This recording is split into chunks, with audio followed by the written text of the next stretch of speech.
हे कसं काय शक्य आहे बरं? आता काय ते तुम्हाला पुढे सांगतेच. तोपर्यंत यात्रेमध्ये काय-काय शॉपिंग केली ते तुमच्यासोबत शेअर करते. तर ही छान आणि क्यूट अशी पर्स मी माझ्या बहिणीच्या मुलीसाठी घेतली होती. हा बो पण मला आवडला म्हणून मी घेऊन टाकला.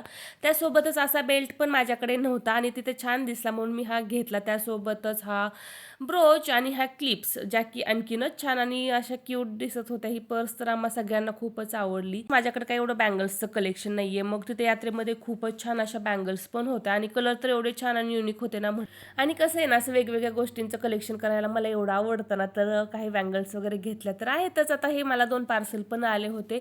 आता यामध्ये बाय वन गेट वनचे कॉर्ड सेट मागवले होते आणि त्याची साईज दोघांची सेमच होती. त्यामधला एक छान असा फिट झाला, पण दुसरा आहे तो स्लीव्हजमध्ये जरा जास्तच पॅक होता. आता नाईलाज असतो तो मला रिटर्न करावा लागला. पण क्वालिटी मला छान वाटली त्याची. आता संध्याकाळी गेले होते भाजीपाला आणायला, थोडासा भाजीपाला वगैरे घेऊन आले आणि आमच्या आहोंचा आहे स्पेशल डे, त्यांच्यासाठी थोडीशी आम्ही शॉपिंग करायला गेलो होतो. चला तर मग आजचा व्लॉग कसा वाटला नक्की कमेंट करा. बाय.